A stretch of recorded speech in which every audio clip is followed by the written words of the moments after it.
wabarakatuh. Waalaikumsalam warahmatullahi wabarakatuh. Alhamdulillah wassalatu wassalam ala sayyidina Rasulillah Muhammad ibn Abdillah wa ala alihi wa sahbihi al-alim al-azim. Subhanaka la ilma lana illa ma 'allamtana innaka antal alimul hakim. Fadil Mukarram Bapak Haji Maulana Hasanuddin dan segenap rekan-rekan sekalian. Alhamdulillah di kesempatan Jumat yang barokah ini di pagi hari kita dapat berkumpul kembali dalam rangka kajian rutin setiap hari Jumat pagi. Mudah-mudahan ini menambah keberkahan buat kita semua, buat kerabat kita era dan semua orang-orang akhir yang ada di era. Amin ya rabbal. Rekan-rekan sekalian, pagi hari ini kajian kita melanjutkan dari kitab Al-Arba'in An-Nawawiyah, di mana pagi hari ini kita akan membahas hadis yang ke-23 tentang kesucian itu separuh dari iman. Sebelum kita mengkaji tentang bab ini, saya akan bacakan terlebih dahulu nas hadisnya, diriwayatkan oleh sahabat Abi Malik Al-Harith ibn Asim Al-Ash'ari. An Abi Malik Al-Harith ibn Asim Al-Ash'ari radhiyallahu anhu qala Rasulullah sallallahu alaihi wasallam, at-tuhur syatrul iman, walhamdulillah tamla'ul mizan, wa subhanallahi walhamdulillahi tamla'an ma baina as-sama'i wal ardh, wassalatu nur, wassadaqatu burhan, wassabru diya, wal qur'anu hujjatan lak aw 'alaik, kullu nasi yabdu faba'i'u nafsahu wa mu'tiquha aw mubiquha, rawahu Muslim. Rekan-rekan sekalian, hadis ini menerangkan betapa pentingnya dari nilai kesucian. Karena apa? Kesucian itu adalah bagian daripada keimanan. Oleh sebab itu sangatlah dianjurkan kita untuk senantiasa menjaga kesucian dalam keadaan kita selalu berwudu. Apabila kita batal, kita berwudu lagi, kita batal berwudu lagi dalam kondisi apapun. Kenapa? Karena orang yang dalam keadaan berwudu, maka setiap dia melakukan kebaikan akan dilipat gandakan oleh Allah Subhanahu wa ta'ala. Contoh yang paling sederhana, dan pada saat kita membaca Al-Quran dalam kondisi kita berwudu dan membaca Al-Quran dalam kondisi kita tidak berwudu, maka akan berbeda. Jadi kalau kita membaca Al-Quran, setiap hurufnya akan diganjar dengan pahala 10 kali lipat apabila kita dalam keadaan berwudu. Sementara apabila kita tidak berwudu, hanya satu, setiap huruf yang kita baca cuma satu kebaikan. Itu perbedaan yang sangat signifikan, yang sangat jauh kali rekan-rekan sekalian. Makanya betapa pentingnya kita menjaga wudu, menjaga kesucian. Termasuk orang yang dalam kondisi dia berwudu kemudian dia tidur, maka apabila dia dimatikan oleh Allah Subhanahu wa ta'ala, maka dia akan dijamin masuk surga oleh Allah Subhanahu wa ta'ala, diampuni segala kesalahannya dan dosa-dosanya. Betapa indahnya kalau seandainya kita terus bisa menjaga wudu, asalkan kita lakukan itu secara istiqomah. Dan kenapa? Karena para malaikat senang ya bagi orang-orang yang senantiasa menjaga kesucian ya. Karena para malaikat-malaikat Allah itu adalah makhluk-makhluk yang suci. Maka siapapun di antara manusia yang berada dalam kesucian, artinya dia satu frekuensi di antara malaikat. Maka hadis itu kemudian dilanjutkan dengan walhamdulillahi tamla'ul mizan. Walhamdulillah tamla'ul mizan. Jadi apa hubungannya antara at-tuhur, kesucian atau bersuci, dengan alhamdulillah? Alhamdulillah artinya apa? Kata-kata. Hah? segala puji. Maksudnya apa? Artinya kita selalu mensyukuri Allah Subhanahu wa ta'ala.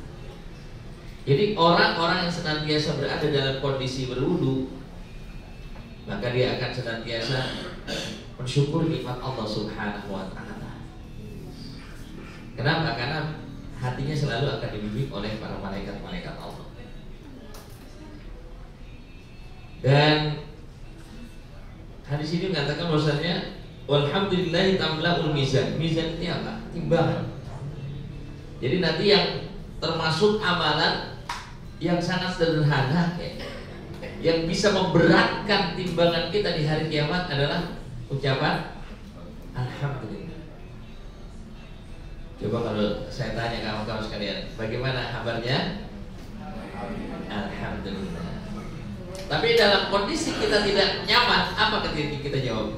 Gimana kondisinya? Pasti yang keluar bukan apa bilangnya? Ya macam-macam deh. Aduh, pokoknya dikalimatkan di awalnya dengan kalimat aduh, dan seterusnya. Mengeluh. Padahal Rasulullah SAW mengatakan dalam kondisi apapun, dalam kondisi yang tidak mengenakan pun, maka dianjurkan kita untuk baca alhamdulillah. Cuma ada tambahannya sedikit, alhamdulillahi ala kulli hal. Ya, dalam kondisi apapun yang penting alhamdulillah. Atau bahasa kita alhamdulillah. Alhamdulillah ada dahnya di belakang. Kan gitu rasanya. Yang penting kalimat yang terucap dari lisan kita adalah alhamdulillah. Alhamdulillah itu yang nanti akan memberatkan timbangan kita di akhirat. Maka biasalah untuk mengucapkan alhamdulillah. Apa yang menyebabkan kadang-kadang orang enggan untuk mengucapkan alhamdulillah? Karena dia selalu melihat yang akan dia hadapi, bukan melihat apa yang telah dia lewat. Kita punya masalah besar. Kalau sudah terlewati, harusnya kan bilang alhamdulillah, alhamdulillah akhirnya gitu. Ya. Sama kayak kita pokoknya lagi puasa kan lemot, alhamdulillah akhirnya buka juga selesai juga. Yang kena penyakit begitu sembuh, alhamdulillah masih dikasih hidup sama Allah gitu. Tapi kalimat itu walaupun sederhana, sesungguhnya itu menggambarkan apa yang ada di dalam hati. Sulit bagi orang-orang yang hatinya jembar itu, apa yang hatinya dalam kondisi sempit untuk mengucapkan alhamdulillah. Orang yang bisa mengucapkan alhamdulillah, insya Allah berarti dia termasuk orang-orang yang dipilih oleh Allah Subhanahu wa ta'ala menjadi kekasih, orang-orang yang diakui sebagai hamba-Nya. Karena kata Allah dalam sebuah hadis qudsi yang pernah saya sampaikan dulu, man lam yashkur bi na'amai wa lam yarda bi qada'i khairihi wa syarrihi falyaltamis rabban siwa. Siapa yang tidak mensyukur nikmatku, dia tidak ridha dengan ketetapanku, qadarku, baik yang baik ataupun yang buruk, falyaltamis rabban siwa, dia akan cari Tuhan selain aku. Artinya Allah sangat parah. Nah, ketika kita mengucapkan alhamdulillah, kita berarti termasuk hamba Allah yang bersyukur. Termasuk hamba Allah yang bersyukur, berarti diakui sebagai hamba Allah. Dan syarat masuk surga itu harus menjadi hamba Allah. Fadkhuli fi ibadi wadkhuli jannati. Masuk surga itu harus jadi ibadullah. Kalau belum menjadi hamba Allah susah. Sementara kan kita sering tanpa sadar atau tidak sadar, sering lebih banyak kita mengeluh. Ya. Gimana kondisinya? Masih begini nih. Harusnya kan yang kita ucapkan pertama, alhamdulillah udah enakan. Kita kadang-kadang jujur aja kan, ketika lagi enak nggak ada yang tahu orang. Begitu lagi sakit, lagi ada masalah, semua orang pada tahu, sekampung pada tahu semua. Kan begitu aja. Harusnya kembali. Ketika kita dalam keadaan baik, wa amma bi ni'mati rabbika fahaddits, maka ceritakan bukan cerita doang, pengen orang lain. saya habis dapat ini walaupun tapi nggak berbagi, itu namanya bukan termasuk paham itu ya. Bagaimana orang nanti akhirnya bisa berbicara, wah si fulan itu orangnya dermawan. Wa amma bi ni'mati rabbika fahadits. Upayakan dalam kondisi bagaimanapun kita dalam bersyukur kepada Allah Subhanahu wa taala. Karena itulah kalimat alhamdulillah itu tamla'ul mizan. Wa subhanallahi walhamdulillah tamla'ani ma bainas sama wal ardh. Dan kalimat subhanallah walhamdulillah adalah dua kalimat yang akan memenuhi langit dan bumi. Apa maksudnya? Ya. Di bumi banyak kalimat subhanallah walhamdulillah. Begitu juga di langit dan antara kedua. Kenapa? Karena para malaikat itu selalu bertasbih kepada Allah Subhanahu wa taala. Jadi amalan malaikat itu ada yang tugasnya tiap hari hanya bertasbih saja. Dan semua para malaikat selalu bertasbih. Bahkan bukan hanya para malaikat, seluruh makhluk-makhluk Allah yang Allah ciptakan itu bertasbih kepada Allah Subhanahu wa taala. Kullun qad 'alima salatahu wa tasbihah, walakin la tafqahuna tasbihahu. Kita aja nggak paham bagaimana cara mereka bertasbih. Ya. Pohonan bertasbih, udara bertasbih, air bertasbih, bebatuan bertasbih. Yang kita lihat benda-benda mati sesungguhnya dia bertasbih. Makanya kalau kita mengisi hari-hari kita dengan berbanyak tasbih, dengan meminta kepada Allah Subhanahu wa taala kebaikan, bertasbih mengagungkan Allah Subhanahu wa taala dalam setiap baik harakatina wa sakanatina, dalam keadaan kita dia maupun kita bergerak, maka mereka akan bersinergi kepada kita sekalian. Itu sebabnya kenapa dulu para aulia ketika dia meminta sesuatu kepada Allah maka langsung dikabul oleh Allah. Kenapa? Karena mereka bersinergi. Artinya ucapan para malaikat, ucapan makhluk-makhluk Allah sama dengan ucapan kita. Ya. Coba bayangkan, rekan-rekan sekalian, kalau seandainya seluruh makhluk-makhluk Allah ini termasuk manusia semua yang bertasbih kepada Allah, maka sudah dapat dipastikan alam ini akan selalu bersinergi kepada kita sekalian. Makanya ada yang bilang, kenapa sih kalau pagi hari, ya, pagi hari itu udara adem, benar? Coba kalau kita di kampung atau di itu kalau pagi hari itu udara adem, ada yang bilang kenapa? Karena orang-orang munafik, orang fasik belum pada bangun pagi-pagi. Saya rasakan begitu ya, di kampung saya kan tinggal di Bogor, daerah kaki gunung Salak gitu ya. Jadi kalau pagi itu dinginnya luar biasa. Begitu udah mulai jam 7 udah mulai hangat katanya. Jam siang udah bilang dulu panas dan luar biasa. Ada yang mengatakan begitu kan? Karena kan di siang hari itu udah orang-orang munafik juga udah pada bangun. Orang-orang fasik juga udah pada bangun. Sedangkan di pagi hari yang biasa bangun pagi hari siapa? Orang yang pergi ke masjid, orang yang ahli ibadah, orang-orang yang senang melakukan itu. Nah, maka itu pentingnya kita membersamai para malaikat, membersamai makhluk-makhluk Allah. Kenapa? Setiap makhluk yang Allah ciptakan bersama. Kullun qad 'alima tasbiha. Kullun qad 'alima tasbiha. Ini semua salat wa tasbih. Setiap makhluk-makhluk itu punya cara tersendiri bagaimana dia mengungkapkan salatnya, bagaimana mengungkapkan tasbihnya kepada Allah Subhanahu wa taala. Walakin la tafqahuna tasbih. Hanya kita aja enggak tahu, hanya kita enggak paham bagaimana cara mereka bertasbih. Mungkin kalau seandainya ada pohonan bicara, kita paham pasti lari kan gitu. Ada batu bicara, pasti kita lari. Wah, ada jin. Kita anggap itu udah mati. Padahal Rasulullah SAW sering diucapkan salam oleh para benda-benda itu, seperti batuan, termasuk juga pohon korma yang pernah dipakai oleh Rasulullah untuk senantiasa mengajar para sahabat. Ketika tidak digunakan lagi dia menangis. Ya. Kenapa? Karena rindu karena dia tidak lagi digunakan. Termasuk ya binatang-binatang buas. Termasuk kalau kita ke Gua Tur itu ada binatang yang pernah menyengat Sayyidina Abu Bakar As-Siddiq radhiyallahu anhu. Ya, ada kisah kan begitu ya.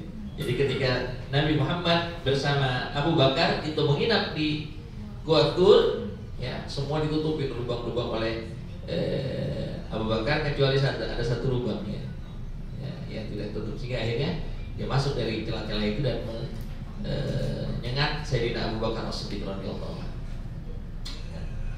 Apa yang terjadi kemudian? Ternyata kenapa kalajengking itu, sebagian lagi mengatakan ular, sebagian mengatakan kalajengking. Kenapa kalajengking itu akhirnya menyengat Sayyidina Abu Bakar As-Siddiq? Karena alasannya saya pengen melihat Rasul, saya pengen melihat mukanya Rasulullah, tapi dihalang-halangi oleh Abu Bakar, maka saya sengat. Sampai demikian. Jadi semua makhluk-makhluk Allah itu merindukan Rasul. Kenapa? Rasulullah tidak pernah lepas dari bertasbih, mengagungkan Allah. Ya. Makanya para jemaah sekalian, kalau kita senantiasa bertasbih kepada Allah, ya, kita bersyukur kepada Allah, maka hidup kita akan dipenuhi dengan hal-hal yang positif.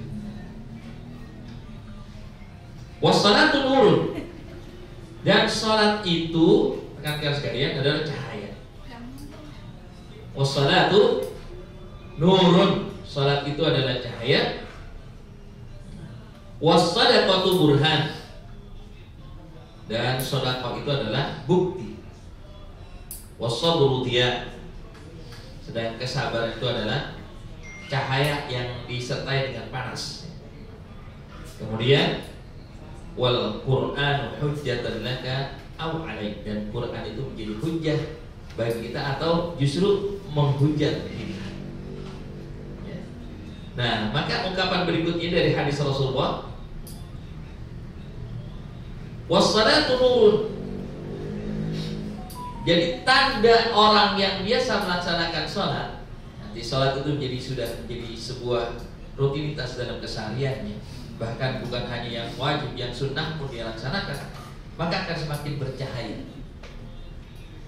Jangankan sholatnya, wudhunya saja, orang yang biasa berwudhu, maka semua anggota tubuh yang kita basuh dengan air pada saat kita berwudhu, maka akan memancarkan cahaya nanti di hati. Termasuk muka kita, tangan kita, dan semua bagian-bagian yang kita sentuh dengan air. Dan orang yang biasa melaksanakan sholat, ya, maka akan terpancar di mukanya itu cahaya. Tapi kalau kita mungkin belum bisa melihat itu ya, tapi bagi orang-orang tertentu yang Allah bukakan mata batinnya, dia akan bisa melihat mana orang yang biasa sholat, mana orang yang sholatnya belang-belang, mana orang yang tidak pernah. Orang walaupun mukanya putih, ya, tapi kalau nggak sholat nggak enak dipandang mukanya. Coba aja dia. Orang dia pakai make up, biasa bermake up, biasa facial dan lain sebagainya, tetap aja kalau orang nggak pernah puasa, nggak pernah sholat, maka tidak akan bercahaya. Sebaliknya, walaupun orangnya hitam, kusam mukanya, tapi apa matanya, apa muka, kulitnya kulit hitam, coklat, kalau kayak kita mungkin barangkali kayak saya. Tapi kalau biasa melaksanakan sholat, maka dia akan bercahaya. Tuh, makanya biasakanlah untuk senantiasa menjaga sholat-sholat kita, khususnya yang wajib, apalagi kalau kita bisa menambahnya dengan yang sunnah. Wassadaqatu burhan, dan sedekah itu akan menjadi bukti, menjadi saksi. Maka siapa-siapa orang yang suka melaksanakan sedekah, bukan hanya dengan uang ya. Dan banyak orang mengartikan sedekah itu hanya dengan uang, tidak. Bisa dengan tenaga, bahkan bisa menghilangkan kegalauan orang lain, menghibur orang lain sehingga orang lain merasa terhibur, itu juga adalah sedekah. Ya. Makanya banyak nanti orang menyesal ketika di hari akhirat, apa yang dia minta kalau bisa dikembalikan lagi. Sudah disampaikan oleh para guru kita ya, yang dia minta ketika nanti dia dikembalikan oleh Allah ke dunia walaupun sesaat, laula akhartani ila ajalin qarib fa asaddaqa wa aku minasal, maka aku akan bersedekah. Salat penting, Ya, haji penting, tapi yang namanya sedekah itu lebih cepat. Kenapa? Karena orang yang belum tentu orang yang rajin sholat itu rajin bersedekah. Orang rajin ibadah sholat, kalau dia bakhil, kira-kira masuk surga apa? Orang rajin sholat, dia rajin, tapi bakhil, kira-kira masuk surga apa? Masuk itu. Akan dihisab dulu lama, pasti dimasuk neraka dulu. Maka ada dalam sebuah hadis itu kan gitu. Al-bakhilu ba'idu minallah, ba'idu minan nas, ba'idu minal jannah, qaribun minan nar. Orang yang bakhil itu jauh dari Allah, jauh dari manusia, jauh dari surga, dekat dengan neraka. Artinya orang-orang yang rajin sholat tapi tidak melahirkan sifat dermawan, tidak melahirkan kesejahteraan, maka dipertanyakan sholat. Walaupun dia tetap saja barangkali akan di Allah masukkan, insya Allah. Itu hak prerogatif Allah. Kalau Allah masukin dia langsung surga, sah saja, kan? Itu haknya Allah. Mungkin ada satu amalan yang memang dia betul-betul ikhlas. Kenapa sedekah ini satu amalan yang luar biasa, kawan-kawan sekalian? Termasuk kalau kita beri makanan, kita ada tamu kita kasih makanan, ya. Kan gitu. Kan ada di antara kita kan kadang yang kalau ada tamu itu gak nyaman. Tapi ada di antara kawan kita, ada di sebagian kita yang ambil tamu datang, kita senang, kita siapin kadang. Kalau orang yang tahu rahasianya, maka dia akan berupaya tuh bagaimana makanan dia suka sebanyak-banyaknya. Kalau bisa mah setiap hari harus ada orang yang datang. Kenapa? Karena orang yang biasa bersedekah, entah itu dengan makan, dengan minum pun, walaupun cuma satu gelas atau satu botol, dia minum atau dia makan selama 40 hari 40 malam, ya, kalau digunakan untuk ibadah, maka itu akan menjadi amalan. Saat dia dalam kondisi tertidur pun, maka terus akan mengalir. Selama berapa hari? 40 hari 40 malam. Luar biasa. Itu alasannya kenapa bersedekah itu satu amalan, buktinya akan kita lihat. Di dunia aja kan sudah dibuktikan. Orang kalau yang sering bersedekah, ya, orang yang rajin berinfak, usahanya lancar, dia punya karirnya cepat, kan begitu. Dia apapun jadi istilahnya, kalau orang yang rajin berbagi, yang disentuh oleh dia jadi. Itu kalau orang rajin bersedekah, maka bersedekah. Karena sedekah itu salah satu bentuk keimanan seseorang. Karena sifat Allah yang pertama kali dari asma-asma Allah yang 99, yang pertama adalah sifat Ar-Rahman, berbagi. Allah Maha berbagi. Ya. Allah senang berbagi kepada siapa? Kepada beriman, orang yang beriman maupun orang yang kafir. Pada orang yang taat maupun orang yang bermaksiat. Itulah Allah, sifat Allah. Maka kita pemilik kalau ingin bersedekah, ya sudah, kita bantu siapapun mereka. Karena logikanya orang yang jahat, kalau dia pernah kita kasih sesuatu kebaikan, pasti dia juga akan. Apalagi kalau seorang yang bersedekah itu adalah orang yang karim. Maka Imam Syafi'i rahimahullah ta'ala, ta'amul karim dawa wa ta'amul bakhil da. Makanan yang diberikan, sedekah yang diberikan oleh orang-orang yang punya sifat derma, karim, dawa, maka yang kita makan dari yang dia kasih akan menjadi obat. Obat apa? Penguat, baik kesehatan jasmani maupun rohani. Sebaliknya kalau kita dapat makanan, dapat uang, apapun bantuan dari orang-orang yang pelit, maka itu akan menjadi penyakit. Kita makan jadi penyakit. Hati-hati, ya. Makanya betapa pentingnya kita untuk selalu mendawamkan tadi, di samping kita selalu bersyukur, pertama-tama tadi selalu mendawamkan kesucian dengan selalu mempertahankan berwudu, kemudian juga selalu lisan kita tidak pernah lepas dari mengucap alhamdulillah dalam kondisi bagaimanapun, ya.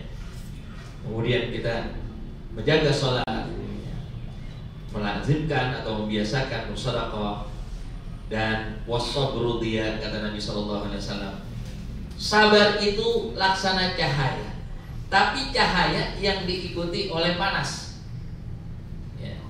Kalau matahari itu namanya diya'ud syams, Kalau bulan namanya nurul qamar. Jadi kalau cahaya yang dihasilkan dari bulan kan itu 40 derajat, maka dia tidak panas. Dia hanya menerang. Beda dengan dia, ya. Dia itu artinya matahari yang disertai sinar cahaya yang disertai dengan panas. Makanya orang-orang yang bersabar itu pasti dia harus berpanas-panas, betul nggak? Tidak ada yang namanya orang sabar kecuali dia biasa menghadapi satu hal yang berat. Kira-kira bersabar itu ringan atau berat? Sabar itu ringan atau berat? Hah? Sabar itu ringan, ngucapinnya, ya kan? Coba kalau ada orang sabar, dia sabar lah. Coba dipanggil cuci itu, belum tentu dia bisa sabar. Maka kalau ada orang sabar itu adalah orang luar biasa. Allah saja menyifati namanya dari Asmaul Husna yang terakhir dengan kalimat as-sabur. Ini menandakan sabar itu masya Allah dan tidak akan pernah berhenti. Kesabaran itu sampai kapan? Kapan batasnya orang bersabar? Hah? Pas sudah masuk surga. Mati aja orang masih menunggu. Nunggu kapan? Nunggu dibangkitkan. Udah dibangkitkan, masih nunggu lagi di mana? Di padang mahsyar. Udah di padang mahsyar, nunggu lagi. Semuanya serba dan itu perlu kesabaran. Di dunia kita menunggu hanya sebentar. Coba kita kerja sekarang hari ini. Ya, sebetulnya apa yang kita tunggu? Apa yang kita tunggu? Gaji. Udah dapat gaji, kerja lagi kan? Gak perlu ya? Ya. Kerja lagi sampai nunggu kapan sebetulnya kita? Nunggu berubah terus mati. Udah mati nunggu nggak sih? Nunggu dibangkitkan dari kubur. Nunggu itu menyakitkan apa enggak? Menunggu itu menyakitkan kalau ada masalah. Tapi kalau nggak ada masalah santai saja. Bahkan dia tidak terasa. Apalagi kalau kita sedang menunggu sambil melakukan hal yang kita senengin. Contohnya tukang mancing. Nunggu gak dia? Nunggu apa enggak? Nunggu apaan? Bukan nunggu ikan, nunggu tarikan ikan. Kalau nunggu ikan mau bisa beli. Yang ditunggu oleh tukang mancing itu nunggu apa? Mancangnya itu karena yang menarik itu ketika dapat ditarik gitu. Pas udah dapat udah ditinggal dia. Karena dikasih tangga dijual, bukan nunggu ikannya dia, nunggu makanan ikan. Sampai apa pancing itu dimakan. Kira-kira dia tersiksa enggak? Santai. Kenapa? Dia menunggu sesuatu yang dia inginkan. Sama dulu waktu sebelum menikah, ada yang gitu enggak?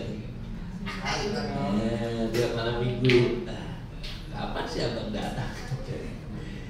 Si jalan itu kapan kita sampai rumahnya?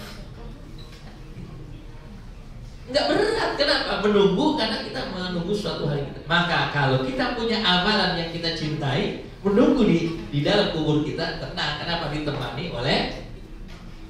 oleh amal kita. Amal kita udah jadi penghibur. Termasuk Al-Quran. Kalau kita sering membaca Al-Quran ketika kita masih hidup, maka dia akan menjadi munisa, menjadi teman terbaik dalam kubur kita, menjadi cahaya, penghibur di dalam kubur kita. Kerasa nggak kira-kira? Antum menunggu, ya, nunggu bis sambil main game yang disenengin. Kira-kira kerasa nggak? Nggak kerasa. Maka begitu juga kalau kita punya amalan yang memang bisa kita senangi dan sampai mati kita masih kita dawamkan, itulah yang nanti akan jadi penghibur. Maka menunggu bukan suatu hal yang. Nah, begitu juga kesabaran. Kesabaran dalam hal yang kita senangi maka tidak akan menjadi. Masalahnya sekarang sabar itu sering pada hal-hal yang kita tidak senang. Betul? Betul? Menunggu berangkat haji. Ya bagi yang sudah biasa haji maka ringan-ringan saja. Begitu udah tahu akan ada panggilan itu kan enggak gelisah tapi tidak apa? Kapan? Ya Allah dia udah 3 hari. Sama begitu udah haji kan lupa ninggalin keluarga. Kapan hari perpulangan? Menunggu suatu hal yang kita senang. Maka rekan sekalian, itulah betapa pentingnya kita punya amalan yang selalu kita andalkan agar supaya nanti di dalam kesabaran itu kita tidak menjadi berat. Nah, maka kemudian Rasulullah SAW mengatakan, wal Quran hujjatul laka au alaika. Al-Quran itu bisa menjadi penolong, memberi syafaat bagi kita, atau bisa jadi yang menjadi penghujat. Nah, makanya mumpung kita masih diberikan kesehatan, keluasan waktu, manfaatkan waktu-waktu kosong kita dengan membaca Al-Quran. Tapi kayaknya di daerah nggak ada waktu kosong ya. Ada aja kerjaannya, pastilah ada. Ada waktu kesempatan, jangan lupa baca Quran. Minimal 1 hari, one day, one juice kan gitu ya. Kalau bisa. Kullun nas yatu baba'u nafsahu fa muqtiquha aw mubiqah. Setiap orang berangkat di pagi hari ya, sampai menjual dirinya sehingga dia membebaskan atau membinasakan. Nah, ini sindiran dari Rasulullah SAW. Betapa banyak orang yang dalam kehidupannya dia mengejar-ngejar apa yang dikejar. Kalau yang dikejar dunia, maka sesungguhnya dia sedang membelenggu dirinya. Kalau yang dia kejar akhirat, maka sesungguhnya dia sedang membebaskan dirinya dari kafir. Nah, pertanyaan sekarang, kita termasuk orang yang belenggu atau justru membebaskan diri kita? Tergantung kepada niat kita. Kalau niatnya kita datang kemari buat ibadah, kita datang kemari untuk nolong para jamaah yang akan berhaji berumrah, maka sesungguhnya kita sedang mengambil bagian bagaimana kita membebaskan diri kita dari api neraka. Kenapa? Berharap ada di antara jamaah baik berhaji maupun berumrah yang hajinya mabrur, umrahnya mabrur, maka kita pun dapat kebahagiaan daripada itu. Amin. Ya Rabbal. Demikian, terima kasih sekalian. Tidak ada pertanyaan karena sudah jam 8 lewat. Ya, kita tutup pertemuan kita.